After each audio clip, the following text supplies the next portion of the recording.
धतूरा शिव जी को चढ़ाने से उसका क्या फल मिलता है बताएं। देखो पहली बात तो ये सोचो, हमें भी भगवान का भक्त बनना है। क्या बनना है? भक्त बनना है। हम सबको शिव का भक्त बनना है और हम सबको प्रिया कांजू का भक्त बनना है। दोनों नहीं है, एक ही है। शिव पुराण में वो शिव है और भागवत में वही कृष्ण है। दो नहीं है, एको ब्रह्म द्वितीयो नास्ति। वो भजन सुना है कि नहीं? कभी राम बन के कभी श्याम बन के चले आना, प्रभु जी चले आना। तुम शिव के रूप में आना, तुम शिव के रूप में आना। अकेले नहीं ना, डमरू हाथ लेके गौरा साथ लेके, डमरू हाथ लेके गौरा साथ लेके चले आना, प्रभु जी चले आना, चले आना, प्रभु जी चले आना, चले आना, प्रभु जी चले आना। तो हम आपको बता रहे थे शिव जी पे धतूरा चढ़ाने से क्या मिलता है। भैया ज्यादा नहीं हो तो सोमवार टू सोमवार ही चढ़ा लेना, और हमारा निवेदन है अपने बच्चों से जरूर चढ़वाना। धतूरे का पुष्प, धतूरे का फल जो भी है, उसे ले जाकर अपने हाथों से और अपने बच्चों के हाथों से, चाहे एक ही बार चढ़ाना, पर चढ़ाना। वैसे तो हर दिन चढ़ा सकते हो, आप लोग संपन्न लोग हो। और फिर भी अगर ऐसा संभव ना हो तो कम से कम पूरे श्रावण भर में एक बार अवश्य चढ़ाएं। शिव पुराण तथा अन्य शिव पूजन संबंधी ग्रंथों में यह सिद्धांत मिलता है कि भगवान शिव को श्रद्धा से हम पत्र पुष्प फल जो भी अर्पित करते हैं, भगवान शिव उससे बहुत प्रसन्न होते हैं। परंतु उनको धतूरा स्पेशली प्रिय है। बेलपत्र, समी और धतूरा, ये शिव को अवश्य चढ़ाना चाहिए। जिसके बड़े से बड़े, बड़े से बड़े, बड़े से बड़े वज्र पाप जैसे पाप हों, जिन पापों का बोध भी हमको न हो, पिछले जन्म में हम क्या क्या करके आए हमें क्या पता, हमें मालूम नहीं है, तो उसका बोध नहीं है। तो पिछले जन्म में हमारे जितने भी पाप रहे हों, उनको ये कहकर वो धतूरे का पुष्प चढ़ा दें भगवान को, हे भोले बाबा, हमें नहीं पता कि हम क्या कर करके आए हैं, परंतु दासो हम तब महादेव, हे महादेव मैं तुम्हारा दास हूं, अब मेरी सदगति आप ही करें। ऐसा कहकर वो धतूरा चढ़ा दें। जन्म जन्मांतर के तमाम पापों का नाश अकेले एक धतूरा चढ़ा देने से नष्ट हो जाएगा। और सुनो रे, गर्व की बात बताएं, ये सौभाग्य हम सनातनियों को ही मिला है।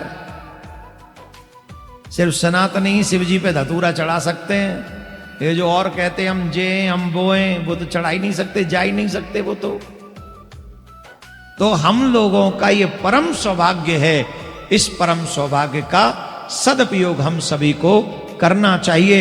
इससे समस्त पापों का नाश होता है। जो मनुष्य भयभीत रहते हैं, छोटी छोटी बातों पे डर जाते हैं, उनका भय समाप्त होता है। जिनके काम में बार बार विघ्न आती है, वो काम करना चाहते हैं पर काम में बार बार विघ्न आती है, उन विघ्नों का नाश भी इस धतूरे के चढ़ाने से हो जाता है। इसलिए आप लोग सभी धतूरे का पुष्प अवश्य भगवान शंकर पे चढ़ाएंगे। बोले शंकर भगवान की जय, बोले प्रिया कांजू सरकार की जय। बस एक बात कहें, आजकल तो ये आम बात हो गई है, संतों का मजाक उड़ाना, उपहास उड़ाना, गाली देना, भगवान के लिए अपशब्द बोलना, ये आम बात हो गई है। अब इस पे कोई फर्क नहीं पड़ रहा। और जिसे भी थोड़ी बहुत अपनी नेता नगरी चमकानी होती है वो सबसे पहले हिंदुओं को टारगेट करता है, देवी देवताओं को टारगेट करता है, उल्टा सीधा बोलता है जिससे उसकी नेता नगरी चमक जाए। लेकिन वो भूल जाते हैं इन सब कृत्यों से नेता नगरी चमकेगी नहीं, इससे तुम्हारा भविष्य धूमिल हो जाएगा, तुम्हारा भविष्य नरक में चला जाएगा, तुम्हें कुछ भी प्राप्त नहीं होगा। जो देवी देवताओं का अपमान करता है, जो ऋषि मुनियों का अपमान या उनकी निंदा करता है, हम आज शिव पुराण के व्यासपीठ से कह रहे हैं, उनका कभी भी भविष्य उज्जवल नहीं हो सकता। अरे तुम्हारी तो औकात ही क्या है, दक्ष प्रजापति को ही देख लो। तुम तो कौन से खेत की मूली भी बहुत बड़ी होती है, मूली में जो लगे रहते हैं ना छोटे छोटे वो बाल से, वो भी नहीं हो तुम। दक्ष प्रजापति का क्या हाल हुआ बताइए जरा, ये कथा तो सुनी होगी। स्वाहा एक ही बार से। इसलिए तुम्हें जो करना है करो, पर सनातन का अपमान मत करो, देवी देवताओं का अपमान मत करो, साधु संतों का अपमान मत करो, धर्म का अपमान मत करो। और जो साधु संत ब्राह्मण और धर्म का अपमान करता है उसे बचाने वाला इस पृथ्वी पर कोई नहीं है, कोई नहीं है, कोई नहीं है। रावण ने भी यही किया था, कहां बचा? कहने को ब्राह्मण था, रावण बचा? रहा न को कुल रोवनी आ रहा। अगर मैं भी धर्म का अपमान करूंगा, साधु संतों का अपमान करूंगा, भगवान का अपमान करूंगा, तो मेरा भी यही असर होगा, आपका भी यही असर होगा। जो अपमान करेगा उनका हर्ष होगा, यही हर्ष होगा।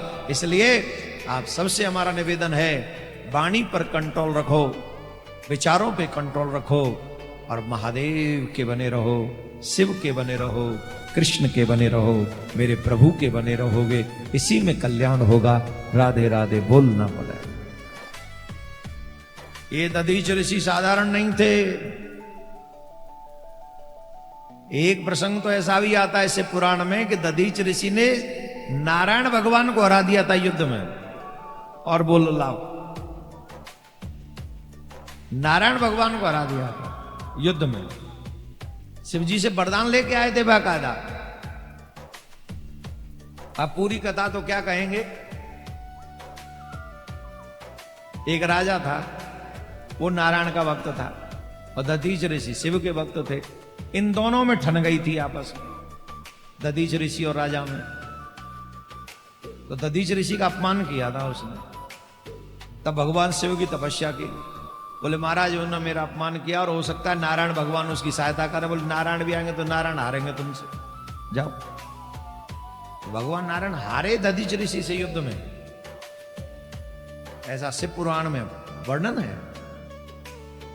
अच्छा, क्या भगवान इतने कमजोर हैं? दधीच ऋषि से हार गए? नारायण इतने कमजोर हैं? हाँ हाँ हैं।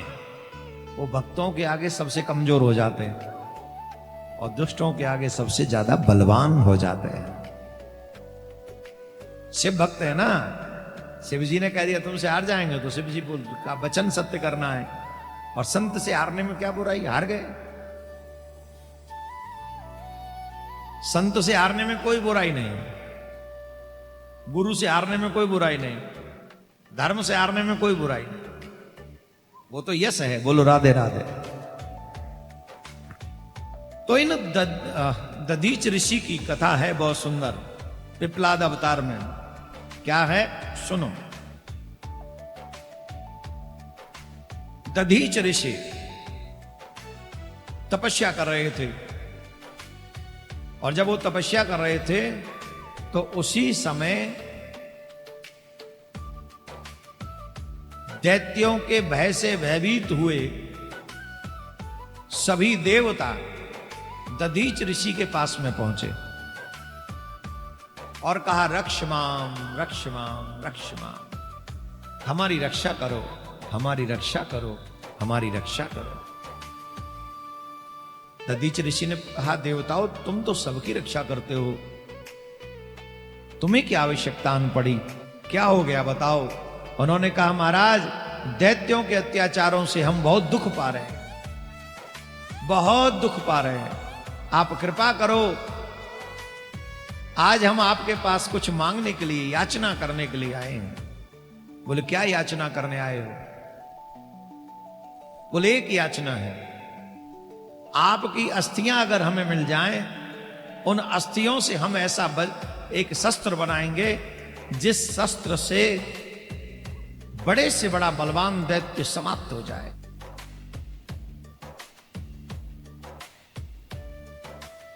अस्थियां मांग रहे हैं। अस्थियों का मतलब जानते हो, पूरा प्राण ही मांग रहे हैं, जीवन ही मांग रहे हैं। आजकल हमारे प्राण अन्न में रहते हैं। पूर्व समय में प्राण अस्थियों में रहते थे। इसीलिए आप लोग सुनते होंगे कि हजारों वर्ष तपस्या करते रहे, उनके शरीर पे चर्म नहीं रही, मांस नहीं रहा, रक्त नहीं रहा, सब सूख गया, दीमक लग गई, लेकिन फिर भी बैठे। क्यों? क्योंकि उनके प्राण अस्थियों में थे।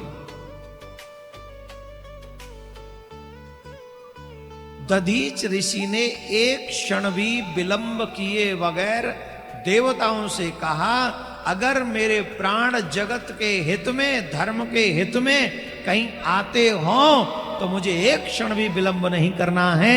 हे देवताओं, तुम मेरे इन प्राणों को ले जाओ, मेरे अस्थि को ले जाओ, तुम्हारा हित होना चाहिए।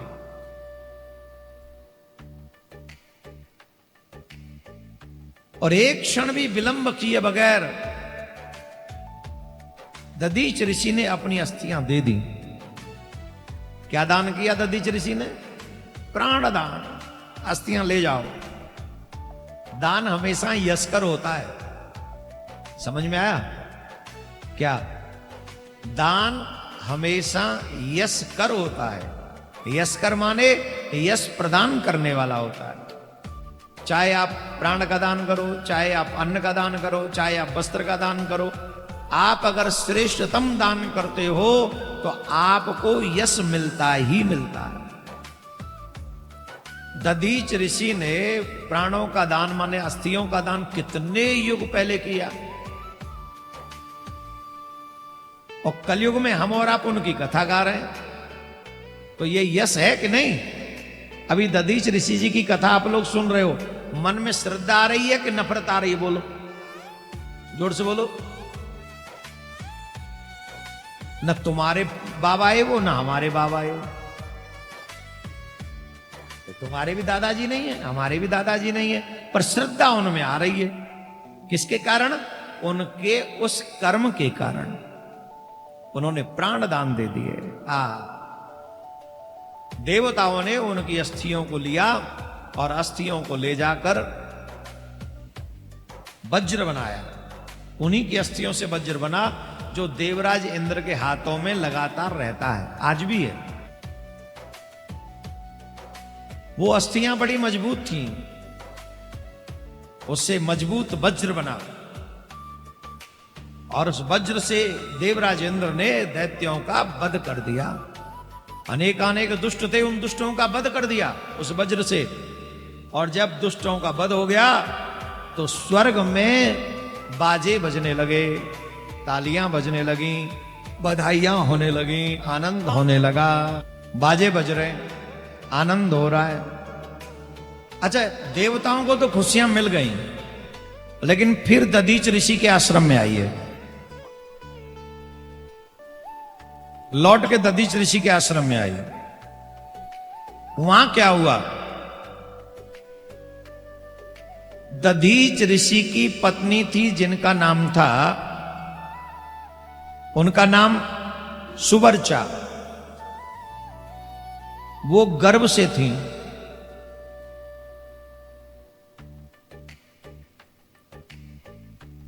सुवर्चा दधीच ऋषि की पत्नी गर्भ से थी। और जब उन्हें पता चला कि देवताओं के हित के लिए मेरे पति ने अपने प्राण त्याग दिए,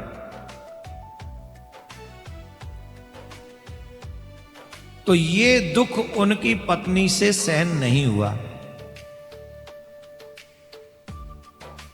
उस समय पति परायण स्त्री सती होती थी। आजकल की बात नहीं है, पहले उस समय कि जब सुना कि पति नहीं रहे तो पति के ही साथ सती हो जाती थी। सती होती थी, पति के सबको गोद में रखकर चिता में वो भी बैठती थी। लेकिन जैसे अग्नि में जलने का दुख होता है, वो दुख उनको नहीं होता था। जैसे ठंडे जल को पतिव्रता स्त्री कैसे, आप लोग समझिए, जैसे गर्मी में ठंडे जल से स्नान करते समय जितनी शीतलता तन को प्राप्त होती है, उतनी शीतलता पतिव्रता स्त्री को चिता में बैठने के बाद मिलती है। और उसी शीतलता में उनके प्राण चले जाते हैं, उन्हें कष्ट नहीं होता। लेकिन इसके लिए पतिव्रता होना परम आवश्यक था। दधीच ऋषि के प्राण निकलने के बाद उनकी पत्नी सुवर्चा जो गर्भिणी थी, उनके ऊपर विपत्तियों का पहाड़ टूट पड़ा। आज व्यक्ति सिर्फ अपने लिए जी रहा है, धर्म के लिए नहीं। अगर मनुष्य धर्म के लिए जिए तो शास्त्र कहते हैं धर्मो रक्षति रक्षितः। तुम धर्म की रक्षा करोगे, धर्म तुम्हारी रक्षा करेगा ही करेगा।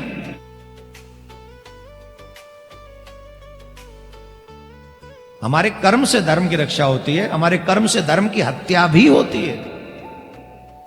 अगर हम बुरे कर्म करें तो धर्म की हत्या कर रहे हैं, अगर हम अच्छे कर्म करें तो धर्म की रक्षा कर रहे हैं। हमारा ही कर्म यह सिद्ध करेगा कि हम अच्छा धर्म की रक्षा कर पा रहे हैं कि नहीं कर पा रहे हैं। अब सुवर्चा के ऊपर तो विपत्ति आ गई, पुत्र तो संतान तो गर्भ में है, पति चले गए, अब क्या करें। सुवर्चा ने निश्चय किया कि जो पतिव्रता स्त्री का धर्म है वही मैं पालन करूंगी, और ये सोचकर उन्होंने निर्णय कर लिया कि मैं भी अपने पति के साथ सती हो जाऊंगी। लेकिन गर्भ स्थिति में जब गर्भिणी हो वो स्त्री सती नहीं हो सकती, धर्म विरुद्ध है। क्योंकि अगर गर्भिणी सती होगी तो वो सिर्फ अकेले अपने प्राण नहीं दे रही, एक और प्राण जा रहा है। तो गर्भस्थ स्थिति में सती नहीं हो सकती, तो और सती होना है उनको, सुवर्चा को। तो पूछ जानते हो क्या किया उन्होंने? अपने नाखूनों से अपना सीना गर्भ जो है, पेट जो है वो चीर दिया। ये शिव पुराण की कथा है। अपने पेट को चीरा, गर्भ को बाहर निकाला और एक बहुत पुरातन पीपल के वृक्ष के नीचे रख दिया, और उस वृक्ष से कहा कि आज के बाद तुम ही इसकी मां हो, तुम ही इसके पिता हो, इसकी देखभाल अब तुम्हें करनी है। अब तुम अपना धर्म निभाना। एक मां अपने बच्चे को तुम्हारे सहारे छोड़ के जा रही है, और मैं अपना पत्नी होने का धर्म निभाने जा रही हूं। और इतना कहकर वह सुवर्चा अपने पति दधीच के साथ उस जलती हुई अग्नि में सती हो गई। वो सती हो गई।